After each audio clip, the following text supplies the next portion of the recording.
Good evening. As we all know, my name is Marta. That has been said too many times already, but I'll say it again. I'm very happy to be here with you. And just before we start, I think it would be necessary and it would be very nice to know about our audience tonight. Maybe feel free to raise up your hands. Which of you consider yourself documentary filmmakers? All right. All right. Yeah. Do we have film distributors and producers here tonight also? Okay. All right. Okay. And who watches documentary movies? Good. Strong audience. All right. But you had some time to talk about your creative side of your work and that. But actually, this discussion we would like to have it more on the challenges regarding the distribution of documentary content. And probably it's a question for you all. Feel free to answer, Roisin, you too, because I think mostly it's for you, but I also want to know about everybody else. So if we take that the content that has to be given to the audience is made out of three components: the message, the messenger, and the medium. What do you think about that? Roisin, maybe let's start with you. You work with influencers and messengers, right? And the content and everything. When thinking about those three, so the message, the messenger, and the medium, what do you think? Which do you think deserves more attention or funding when thinking about the distribution specifically? For me, I suppose what we want to achieve is, to promote the language. So that's the most important thing, the message, getting the message across. For me, influencers do a job. It's great. They're great. But I really want our message. I want our content to shine online and to kind of, when people go looking for Irish language content, that they find us. Yes, influencers help it. But, messaging and the content is very important. When it comes to medium, then, we have our social media platforms. That's where we kind of, distribute everything and hope that TG Carroll can collab with us because they have a bigger audience following. So that's kind of one of the things we want to do. Right. What about you guys? What do you think? Is the messenger Does the messenger play a very big role, or maybe the medium, is that the core of it, or is always the message, or it's always about the message? To me, it's all about content, because when I think about making a new film, it's something that drives me. It's something that, really I think about a lot, and that I think this has to be, I have to tell this to an audience. And then, of course, I think about how am I going to do this? How will my message arrive my audience? Because if I can satisfy myself by just doing it, but what if it's in some dark corner and nobody wants to see it? So it's a package of everything. But I cannot be driven by something else but content. But the story, yeah. I think for us it's definitely the message, and I don't know if we're calling it the messenger, but it's really the creator, and the story, and being able to help a young person have that platform so they could tell their story. I think that's really number one before anything. Sure, don't get me wrong. I don't want to place the message below. It's just thinking about this influencer culture and everybody that is built on this social media, everything, and how do we get the message to the audience? Well, I think we have to think about, the content, the story is important, but also get it out there. I don't think, especially documentary filmmakers, we don't think about the budget for that. When you budget a film, you have to budget the making of it, but then you should also budget in film festivals, how to get it out there, social media. That costs money. So you have to put a percentage of your budget, of your making of the budget. You have the making of the budget, but then think about the budget of distribution, social media. That should be included in with the production of the making of it. And I think today's filmmakers are not thinking about that as much. So you need to really think about that. And I think also for the audience, like we need to meet our audience where they are, even if it's Snapchat or TikTok or whatever it is. I think that we need to meet them there and say, okay, maybe we're sending snippets of the film and saying, okay, this is what you need to come and support this. I think that that's important, that we meet our audience where they are. And in our case, it's in those platforms, TikTok, Snapchat. Yeah, good. Discord. Same for us as well. Sorry, same for us. I mean, I showed by the stats 80 million views on social media. That's where a lot of our audience are. So we kind of have to go to where the audience are. Yeah, well, great thing that you mentioned Snapchat, and because it's such I feel that is already a very worn out app, but it's still somehow relevant. And this is what I want to ask you. During this age of social media, okay, Instagram and everything, do you really just make reels about your documentaries and stuff? How is it? What does it mean to distribute the film nowadays? Is it is it just screenings? Is it making it to schools? And what do you do? How do you do that? Because I think, sorry if my question is a little weird, but I just think that there are so many possibilities, and we just have a very nice audience filled with filmmakers and producers, and I just wanted to know your personal approach to that. What do you do? What's your first step? Is it Instagram? Is it always Instagram? No. I'm going to say for us, our first thing is a screening. Community screening, physical bodies in a space, in word of mouth. I think filmmakers are forgetting that you need bodies in seats to see a movie. I'm a traditionalist when it comes to filmmaking. I want an audience. I want to be able to engage with the audience. I can engage with you on social media, but I want to see physical people. And once our students make a film after working with us for 8 months, our fellowship program, we have a screening for them and their families in the community. And then we start submitting to film festivals. Then we start breaking it down for social media. But first and foremost, I think an audience is more important for me personally. No, absolutely. And just to add on, it's also important to have a discussion and a dialogue. I think that that's the most important thing, is what are we doing with these films, right? Exactly. We're not putting them on a shelf. The reason why we're making these films is because we want to be able to amplify what it is that we want to, and then we want to have an audience so that there can be a discussion about it. And I think that's really important for the growth of our young filmmakers, is to be able to stand up and talk to people and say, this is my film, this is my process. Is really important for us is also to talk about process, and this is my intention, and to have that dialogue.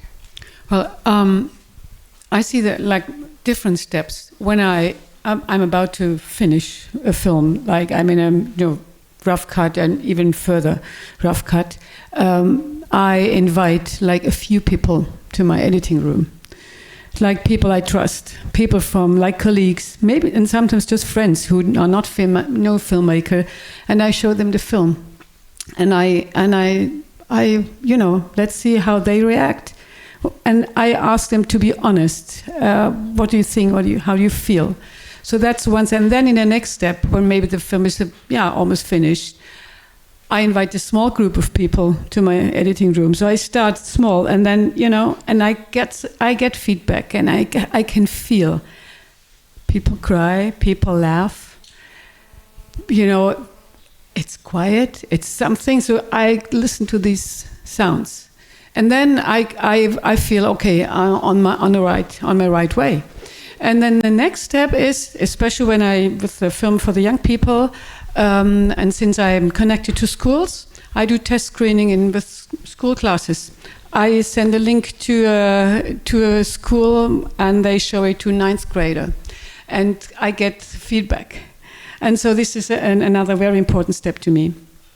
And then, well, I think, yeah, that's for me the most important. First, people I know, I trust. Then I open it to my audience, to my young audience. And then I finish it, and I in this case, we have a distributor. And of course, then they think about how can we make PR for this film? Who would like to see? And then as well as festivals. In this case, we have an agent for the international festivals. It's a lot of work. It's a lot of money. And it's really an aspect, I'm glad you mentioned it, because everybody thinks, well, you're filmmakers, so there's money. No, it's not, especially not with documentaries. And I think it's a big problem, and I have to say that I don't know a single colleague in Germany who can make a living just by make documentaries. Not a single one. And I know Andres Feil, I don't know if anyone knows Andres Feil, he's like one of my heroes, documentary heroes. He's doing all kinds of things, feature films, theater pieces, teaching other film students. But you cannot make a living just by doing documentaries. I think this is sad, but I don't know how it's in other countries. In Germany, but still a rich country, it's like that. Yeah. It's hard to get enough film fund. And even though the Not Without Us film was the most successful in 2017 of the publicly funded films, when we applied for Goldstone Cry, I think the whole amount we needed for the film was 340,000, something like that. And we applied for 160,000. The film funding that they knew we made good films, and we received 100,000. And we asked why? Why did you cut? And then they said, yeah, you go to a broadcaster, and and they know at the film funding, they know that film slots of the kind of films I do for a young audience are so rare. So we found that ZDF, and they financed like 90% of one of the 6 stories in South Korea, because they have a slot, it's called Strong, 15-minute slot, and so they were interested in one of the stories for this slot. So, yeah, it's a lot about money. Yeah, of course. Thank you for your insight. Roisin, what about you?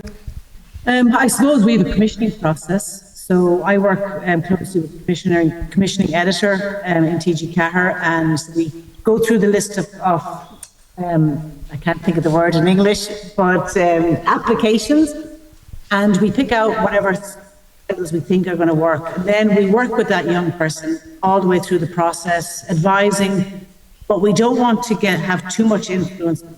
You know, we understand that they see things differently from us. And last year we had one of the titles, we did a kind of screening as well at a festival. We showed the first episode. It worked really well because we gave out puching, which is that illegal drink, because that's what it was about. So we kind of created a buzz and an event where we had the character come in and, talk to the people. So yes, I agree with the panelists there that, in real life it's brilliant and it is great. Unfortunately, social media is here to stay, I think, for a while anyways. But it's always great to people and family and community rally around projects. Right. And but have you, in your professional work, seen like what's the biggest misconceptions in the industry about what young people want for documentaries? What does the industry think that people want, and what do you think? What have you found out that actually young people want to see? Is there a difference in between these things? When you say industry, you mean like Netflix? Yeah. Well, big industry. All right. From my experience, Netflix only wants to fund, like they took funding away from me recently, because they only want to fund true crime or docuseries and sports. I'm making an environmental film. They were like, at first, yes, we'll give you the money, but then they took it away. Then Hulu came around, Disney. They gave me money, and then they took it away. Because again, they were like, can you make it a docuseries? I was like, no. Can you do this? Can you do that? And I felt like if I fell into that boat of a docuseries, it was going to be a different type of film. What do you do in the moments like that when they say no and they promise you money and then what? You call people, you beg, you plead, and then they keep saying no because they're the big corporation. I take out my credit card and pay for it, you know? So with the big industry, I rather, also in the States, the big distribution, all the streaming and all the studios, they want now the documentarian to make the film first, and then they'll buy it. And they buy it for less than what you make it. Before HBO and Netflix and Hulu would come to us as a documentary production house and say, would you guys like to try to make this? And we'll look at it, and then we would make it. But now it's the other way around. They want us to make it first, and then they'll distribute it, if they like it. Yeah. Like with the film that we made with our students, COVID Diaries, Netflix looked at it first. They were like, yes, and then they were like, no.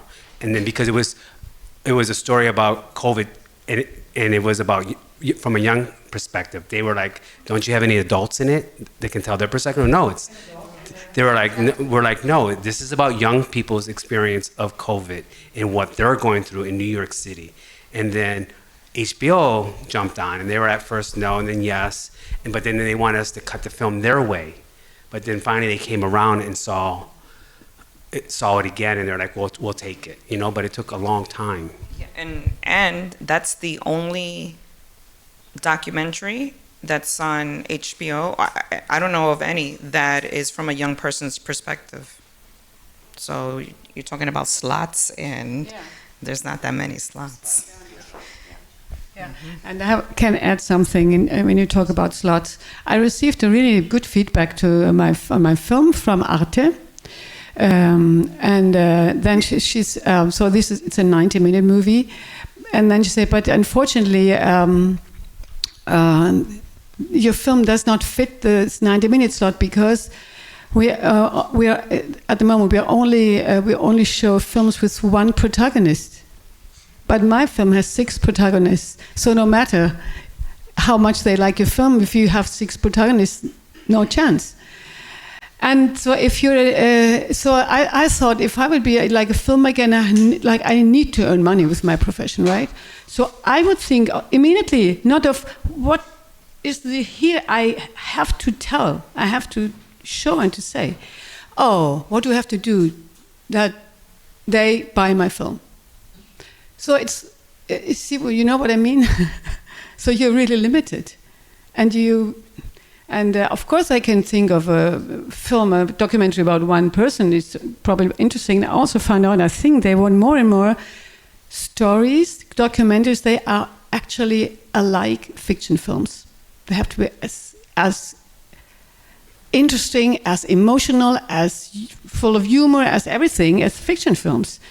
And sometimes it happens with documentaries, but it's different. And then I tell one little story. I was at a festival with Not Without Us, and full room with school kids. And I was introduced to these school kids from the moderator, and she said, "And now I wish you have fun with the film that you have chosen today." And there was this boy from there. Well, it was not us; it was our teachers.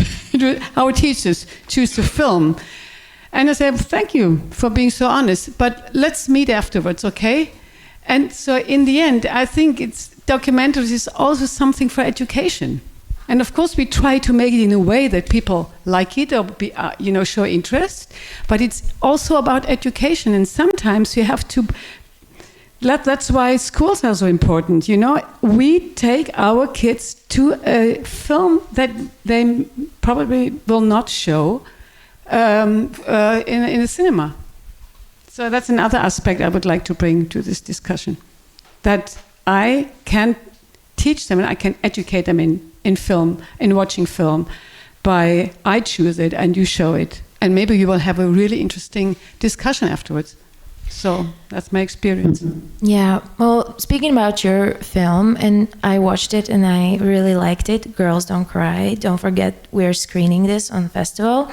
I couldn't help but notice that it was actually, I would say, pretty edited in a very, how to say, rhythmical way.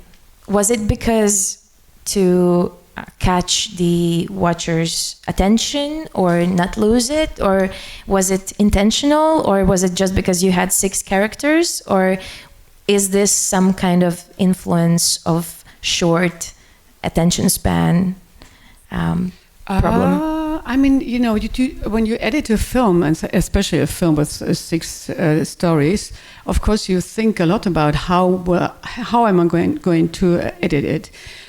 We could have, we thought for the moment, like, you know, like put one film after the other, right? But if you combine the stories and you edit it in a certain point, then you tell something more rather than just the story of this kid.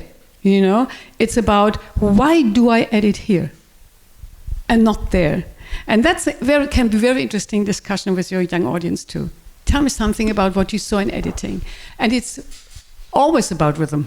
And of course you can decide how long is this part and how long is that part. And then you combine also topics with each other. You know, like it's a lot about the bodies of the girls. So it's about that the transgender girl talks about having an operation later on. It's about the girl from South Korea. She said it's about plastic surgery.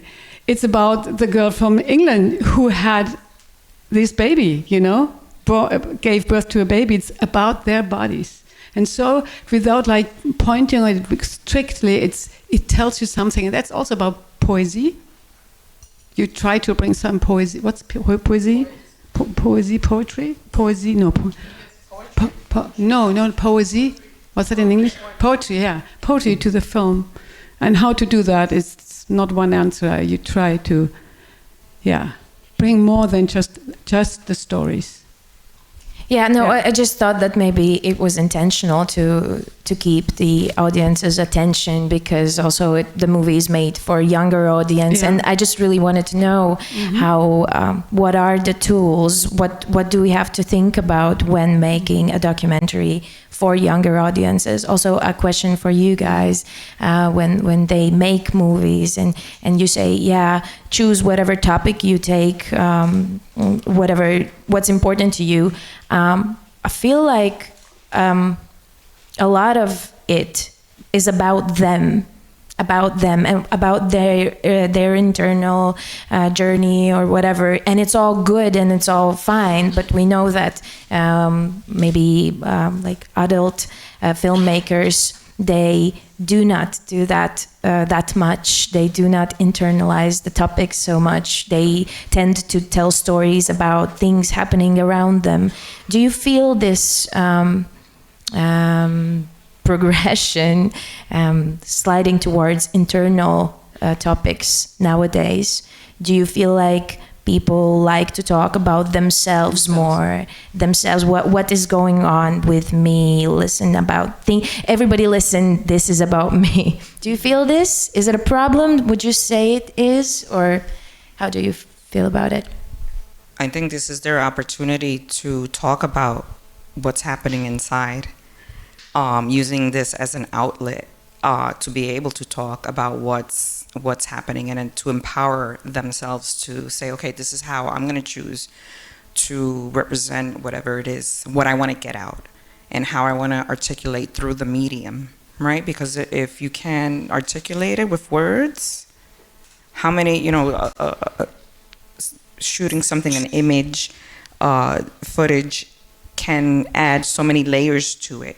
And so they're editing, our students are editing their own pieces, and they're going through the whole process. And I think it helps them, like I had mentioned, 2023, it was therapeutic for them, because they talked about a lot of the things that they wanted to, things in their mind that they wanted to figure out, feelings that they were having.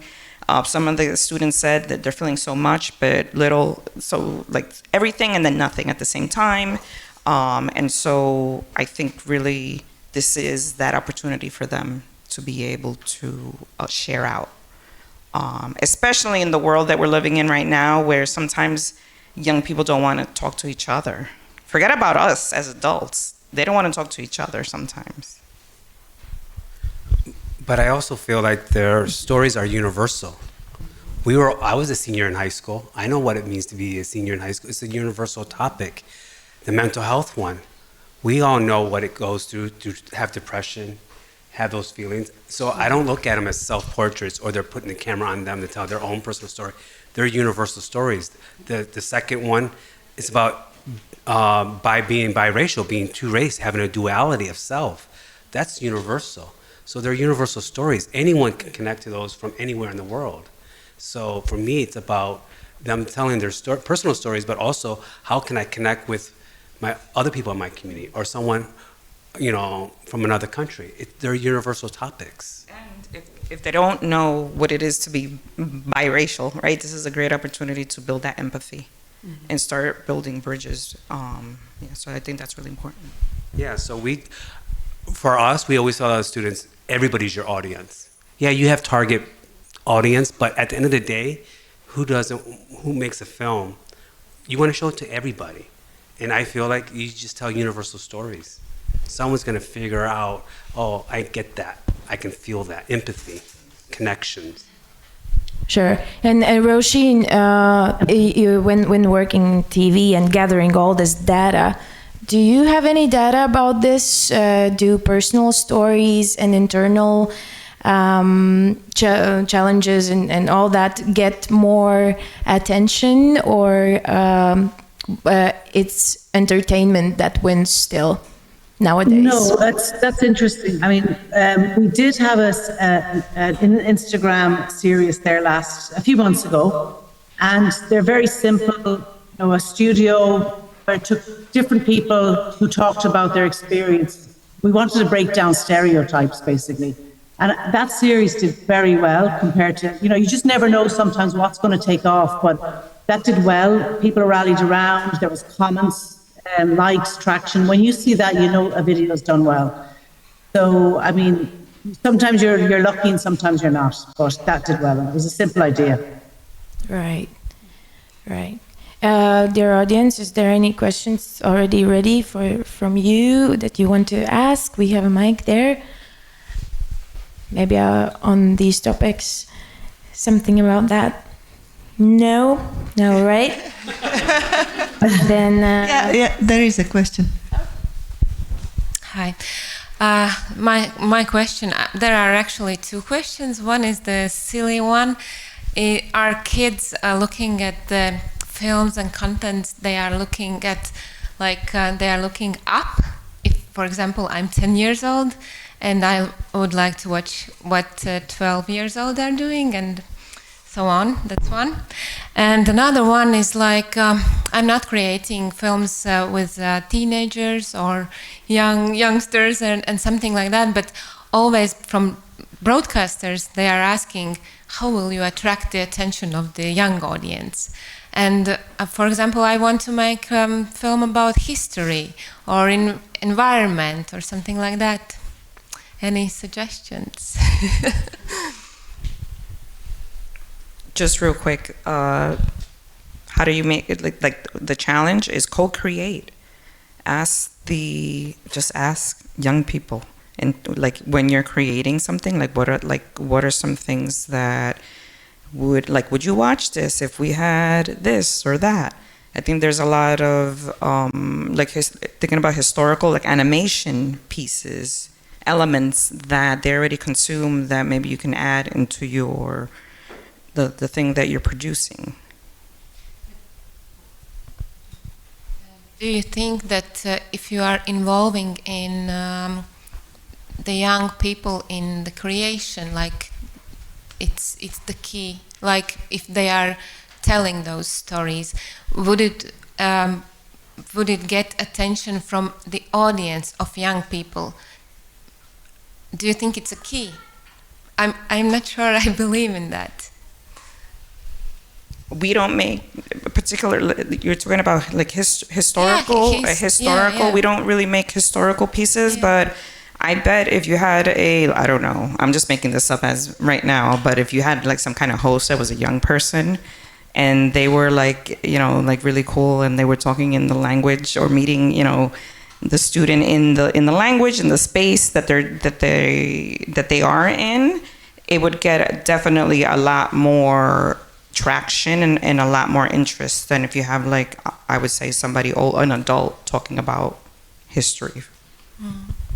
But I also feel like, I mean, we make, our students do make topical films about issues, you know, social issues and stuff like that. And I think when it's made from a young person's perspective, or they help an adult or a seasoned filmmaker make those, young people are going to gravitate towards it because, again, it has a younger perspective or a different generational perspective. So I've noticed that with the films that we've made that are topical, people are surprised when it was made by a young person. They're like, wow, they're concerned about these issues? Of course. If it reflects them, they're going to watch it. Like make them in charge to make this Yeah, film. exactly. Or mentor them, or have them as co-creators, like Jesse just said. You'll be surprised what you get. We've done TV show called Our Cameras, Our Stories, and the young people made a 6-part series made from a youth perspective, and it did really well in the States. And it was for public television, and it did really, really well because the kids found it and they were like, oh, these are issues that I'm concerned about, even though mostly adults talk about some of these issues, but it really helped. And young people know a lot more than what we think they know. Like, they know, they're on top of their game in terms of like technology and like all the like latest things. They're on their like more, and then they're more like they keep us young in the sense of, or like keep us with that pulse of understanding like what they're into right now. So I would definitely recommend, you know, reaching out to young producers and co-creating. Yeah. Thank you for the perspective. Yeah. There is another. Thank you. Still continuing on that thought, it's maybe not about adults talking to young people in general. I have a concept of golden retriever. I'm the first child, and I was partially growing my little brother. So hypothesis goes like this. The 18-year-olds are following the 20-year-olds. The 16-year-olds are following the 18-year-olds. And the 14-year-olds are following the 16-year-olds. So it could be that if we reach audience and gain those makers that are between 18 or 19 to 24, the rest could follow. So it's not from 16-year-olds to 16-year-olds, but from 16-year-olds years olds to 14-year-olds and so forth. Sorry about babbling. I'm lacking caffeine here. But it's not from top to down. It's step by step by step. I remember my father taking very special care of educating me in certain way, enabling me to educate my little brother. So this could be, this is an hypothesis, that this could be the structure how we reach younger and younger audience. Could be the 19 to 24-year-old makers.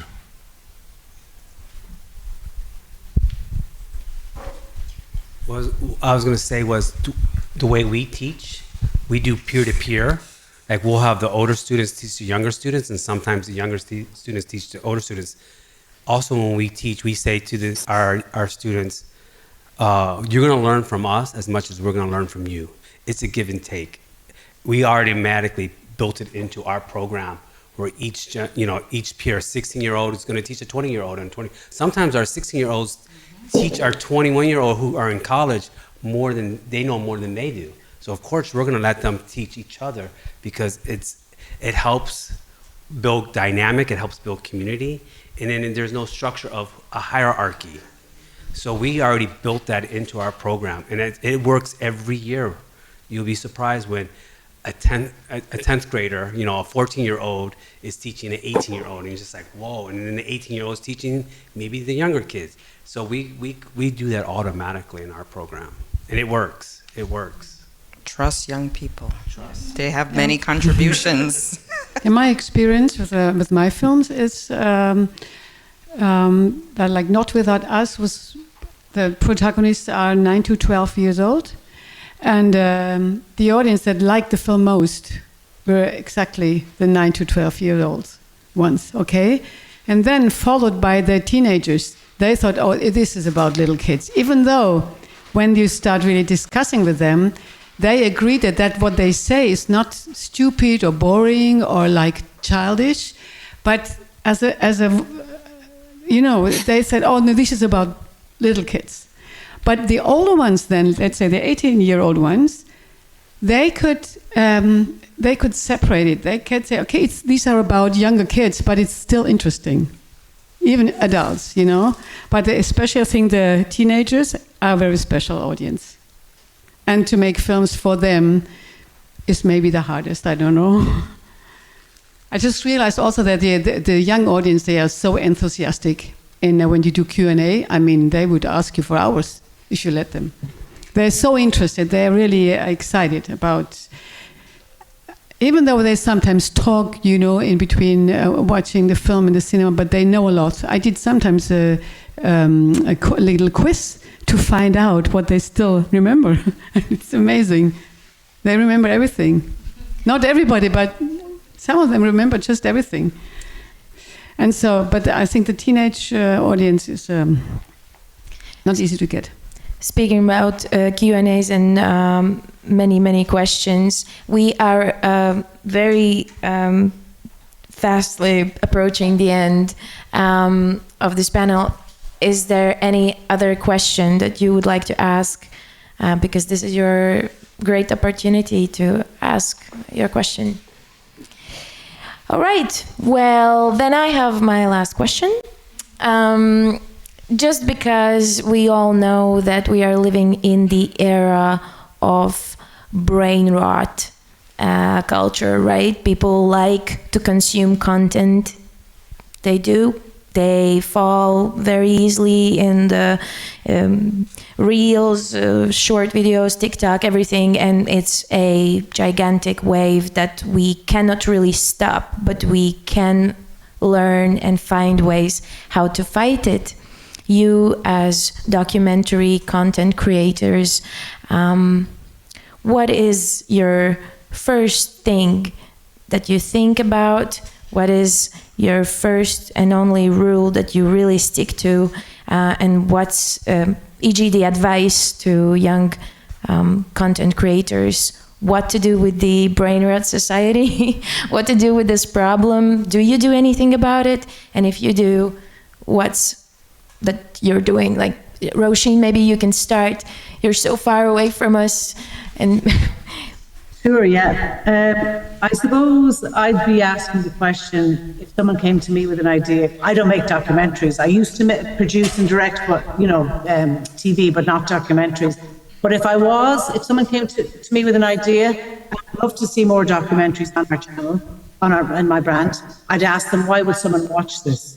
If they can sell me that idea and tell me why they think someone would watch it, I'd probably be very open to, commissioning it, because our budgets are small and we have a chance to to test things, to try things. If they fail, they fail. But if they, go viral or they do well, that's brilliant. But I'd definitely be asking the person. That way they can tell me they believe in the project themselves. I think that's a good answer for you. I mean, it's true. I mean, we've all heard that before, but it is so true. And I think we all need to hear it and hear it more, because it just ends there, right? That we have to believe what we're doing and why we're doing it. But maybe you have something else, what you want to add on this. Maybe you can take it. What makes you watch a documentary? What is it? Why would you watch a certain documentary? Well, I was going to talk about first, I don't see myself as a content creator. I'm a filmmaker first and foremost. And the way we teach our students, I always say the first day of a class, we're not making YouTube, we're not making social media, we're making a film. And I'm teaching them how to make films and how to tell a story. Yeah, social media and YouTube can tell stories, but we're teaching the art of cinema. And we have to remind young people that filmmaking is an art, and it incorporates many things from, history, sociology, psychology, painting, drawing, you name it. Filmmaking has it. So that's what I teach. Second nature is social. I don't care about social media as a filmmaker. I know it's important for that medium of filmmaking to get the message out. I just use it for the message. At the end of the day, I want butts in seats, watching my film, conversation, and then add the social media to that content later. And that's what, I don't consider myself a content creator. I consider myself a filmmaking. I'm teaching filmmaking. And the skills that our students learn are transferable skills to other professions. And so for me, it's not about making young filmmakers, it's about making people see media in a new way and to consume it at a good pace. And just adding on, when you're making a film, you're doing a lot. You're getting rid of that phone, and you're preparing, organizing, and doing all the things that you do as a filmmaker, shooting, going out on location and shooting and doing all those things, and so that you can't be on the phone. So we're teaching our young people how to, instead of being passive consumers, to be proactive. And then they're making their films, and then they realize also media literacy. They're seeing what kind of messages, how we analyze things in films, and we even look at things. Okay, what is the message that they're trying to tell you? And they recognize, oh, I don't even realize that there's so much media around me. Subconsciously, you're getting all these messages you're not recognizing. But I say, once they're making, they no longer are of passive consumers. They're creating. Yeah. So that's really important. Well, I would agree, completely. I don't think of social media, but I know that it's important to it's there to spread the word. Here's a film, but I would not start thinking about how can I use this or so. And I think also the next generation, because they grew up with social media, they will make it different anyway, yes. Right? And so I don't worry so much. I worry much more about how we support filmmakers, documentary filmmakers in general, and also the work you do. You have a difficult time in America right now, and I guess it's going to be even more difficult through your brilliant leaders there, right? Yes. And if with no money, it's harder. It's just harder. And I know that commission editors. It's like you also have to care about money, but in the first place there is some money, and with us, first of all, there is no money beside my private, and I don't want to spend that all the time, obviously. So stick to your ideas and to what your heart is telling you. I have to tell this, I want to do this, and then go for it. Be resilient. That's why I was talking about my childhood. That gave me my resilience. But I would also say for young filmmakers, or to get young people to watch more documentaries or films, give them cameras, teach them, mentor someone. If you're a filmmaker, mentor someone younger than you, or older, doesn't matter. Just mentor someone who wants, or give a helping hand. That's the only way we're going to get young people to watch more documentaries, to watch important media, is by letting them make it and supporting them. And give them free tickets, because it's expensive. Even that alone. Yeah. How much is a movie theater? If you can't afford it, I bet you a lot of young people want to watch things, but they don't have the access to it, and that's the financial aspect of that. Well, that's right. Well, let's hope for full theaters and everything. And Lelda, I give the mic for you. Yeah, thank you. I think I can just conclude that we all are in a right place because we have put documentary on the pedestal these days, or whatever you say. We highly value this kind of films, and that's why the Baltic Sea Docs has been taking place for 29 years already. So then we also value film. And this is what we encourage people, those also, everyone, young or not so young, to not forget that this is a visual medium in the end, and not to fall into the traps that are everywhere, what you mentioned also. And but also what Roisin brought, her knowledge to us is that, or her statistics to us, that 80% of young audience is on social media. So I think we somehow have to combine all these elements by miracle, and then the miracle will happen. But as long as we are for documentaries, we believe it can happen. Thank you very much. Thank you, everyone.